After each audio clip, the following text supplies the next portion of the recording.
Hi guys, അപ്പം Meghalaya differently പറയാൻ പോകുന്നത്. സോ മേഘാലയ എത്തുന്നതിനെ കുറിച്ച് ആദ്യം പറയാം. ട്രാൻസ്പോർട്ടേഷൻ്റെ കാര്യം. അത് നിങ്ങൾ അസാമിലെ ഗുവാഹത്തിയിൽ നിന്നാണ് നിങ്ങളുടെ ജേർണി സ്റ്റാർട്ടാകാൻ പോകുന്നത്. ബിക്കോസ് അവിടെയാണ് റെയിൽവേ സ്റ്റേഷൻ. അവിടെ നിന്നാണ് മേഘാലയക്ക് പോകാനുള്ള മാർഗം കിട്ടുള്ളൂ. അല്ലാണ്ട് ഡയറക്റ്റ് നമുക്ക് മേഘാലയയിലോട്ട് പോകാൻ പറ്റില്ല.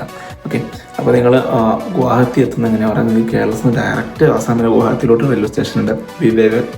വിവേക് എക്സ്പ്രസ് എന്നാണ് ട്രെയിനിൻ്റെ പേര്. ഓക്കെ, അല്ലെങ്കിൽ നിങ്ങൾക്ക് രണ്ടാമത്തെ ഓപ്ഷൻ ഇത്രയും ദിവസം ഇരിക്കാൻ മടിയാണെങ്കിൽ വേറെ ഓപ്ഷൻ എന്ന് പറയുന്നത് കൊൽക്കത്തയിൽ ഇറങ്ങാം. Kolkata one day just explore ചെയ്തിട്ട് ഈവനിങ്ങുള്ള ട്രെയിനിൽ നിങ്ങൾ എന്ത് ചെയ്യാം?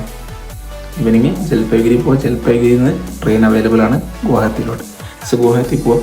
അന്ന് അവിടെ എത്തിക്കഴിഞ്ഞാൽ ഞങ്ങൾക്ക് ഗുവാഹത്തി കഴിഞ്ഞാൽ മേഘാലയയിലോട്ട് പോകാൻ രണ്ട് ഓപ്ഷൻ ഉണ്ട്. മേഘാലയയിലെ ഷിലോങ്ങിലോട്ടാണ് നിങ്ങൾ ആദ്യം പോകേണ്ടി വരിക. അപ്പോൾ ഷിലോങ്ങിലോട്ട് എങ്ങനെ എത്താമെന്ന് പറയാം. രണ്ട് ഓപ്ഷൻ, ഒന്ന് ഷെയർ ടാക്സി, മറ്റൊന്ന് ബസ്, പിന്നെ അതുപോലെ തന്നെ റെൻറ്റഡ് സ്കൂട്ടി. ഇതിൽ ഞാൻ ബസ് പ്രിഫർ ചെയ്യില്ല, കാരണം ടൈമിങ്ങിൻ്റെ ഭയങ്കര ഇഷ്യൂ ഉണ്ട്. സോ അതുകൊണ്ട് തന്നെ നിങ്ങൾക്ക് ഷെയർ ടാക്സിയോ റെൻറ്റഡ് സ്കൂട്ടി എടുക്കാം.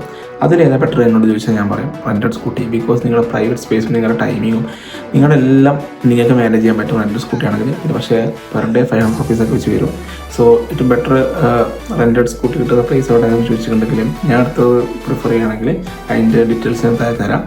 ജസ്റ്റ് ഒന്ന് കമൻറ്റ് ചെയ്താൽ റെൻറ്റഡ് അല്ലെങ്കിൽ നിങ്ങൾക്ക് ഗൂഗിൾ ചെയ്താൽ കിട്ടും. അവിടുന്ന് ഗുവാഹത്തിയിൽ കുറേ റെൻറ്റഡ് പ്ലേസുകളുണ്ട്. സോ ഗൂഗിൾ ചെയ്തിട്ട് നമ്പർ എടുത്ത് വിളിച്ച് ചോദിക്കാവുന്നതാണ്.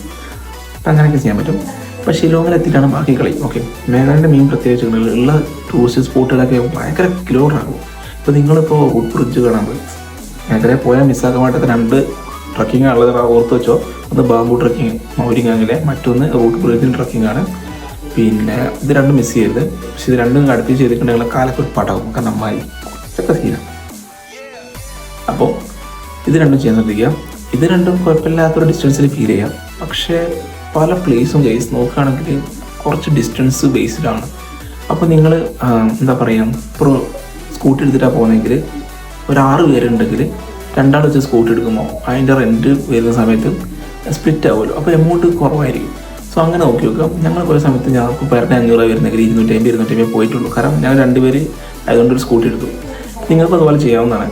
2 പേര് വെച്ചാകുമ്പോൾ ഞങ്ങൾ യൂസ്ഫുൾ ആയിരിക്കും. അതുപോലെ തന്നെ ആ ഡിസ്റ്റൻസും കൂടി കണക്കെടുക്കുക. പിന്നെ നിങ്ങളുടെ കയ്യിൽ ടെൻറ്റോ കാര്യങ്ങളൊക്കെ ഉണ്ടെങ്കിൽ it's a better option for stay. ഞാൻ എനിക്കറിയോ പെട്രോൾ പമ്പിൽ സ്റ്റേ അടിച്ചിട്ടുണ്ട്, റെയിൽവേ സ്റ്റേഷനിൽ സ്റ്റേ അടിച്ചിട്ടുണ്ട്. അപ്പോൾ ടോയ്ലറ്റ് സ്റ്റേയിലൊക്കെ സ്റ്റേ അടിക്കേണ്ടി വന്നിട്ടുണ്ട് സ്പേസ് കിട്ടാത്തതുകൊണ്ട്. പക്ഷെ ക്ലീൻ ഏരിയ ആയിരുന്നു. സോ അങ്ങനെയൊക്കെ ടെൻറ്റ് ഉണ്ടെങ്കിൽ കുറച്ചും കൂടി എക്സ്പെൻസ് കുറക്കാൻ പറ്റും. ഓക്കെ, ഇത്രയാണ് എനിക്ക് പറയാനുള്ളത്. പോകേണ്ട ടൂറിസ്റ്റ് സ്പോട്ടിൽ നമ്മൾ കൊടുക്കുക. കുറച്ച് ഹിഡൻ സ്പോട്ടുകളും കൊടുക്കുന്നുണ്ട്. അതിൻ്റെ ഡിസ്റ്റൻസുകൾ ഗൂഗിൾ നോക്കിയിട്ട് നോക്കുക എത്രയാണ്. അപ്പോൾ നിങ്ങൾ ഫസ്റ്റ് എങ്ങനെ പോകണം നോക്കുക. This is A better option. Okay, scooty ആണെങ്കിൽ നിങ്ങൾക്ക് ടൈമിംഗ് നോക്കേണ്ട, ജസ്റ്റ് ഗൂഗിൾ മാപ്പ് ഇട്ട് അങ്ങ് പോവുക. ഓക്കെ, നിങ്ങളുടെ എണ്ണ അടിക്കുന്ന പൈസ മാത്രം ഉണ്ടായാൽ മതി. പിന്നെ ഒന്ന് ശ്രദ്ധിച്ച് പോകാൻ നോക്കുക കേട്ടോ. കുറച്ച് റോഡൊക്കെ കുറച്ചൊക്കെ ഒരു സീലുള്ള സ്ഥലങ്ങളൊക്കെ ഉണ്ട്. സോ സേഫായി പോയി വരും. Happy journey. അതിന് മുമ്പിൽ ഒരു കാര്യം പറയാം. നിങ്ങൾക്ക് ആസാമിൽ ഫുഡിൻ്റെ സ്റ്റേയുടെ എന്തെങ്കിലുമൊക്കെ ഒരു പൈസൻ്റെ ഇഷ്യൂ ഉണ്ട് തിരിച്ചു വരുമ്പോണ്ടെങ്കിൽ അവിടെ ഗുരുദ്വാര ഉണ്ട് ആസാമിൽ. സോ അവിടെ പോയിട്ട് നിങ്ങൾക്ക് ഫ്രീ ഫുഡ് കഴിക്കാവുന്നതാണ്. പിന്നെ സ്റ്റേ കാർഡ് 200 റുപ്യ കൊടുത്താൽ ID കാർഡ് കാണിച്ചിട്ട്. സോ അത്രയേ ഉള്ളൂ. ഇപ്പോൾ കേസ് പോയിട്ട് ചോദിച്ചോ. See next video. ബൈ.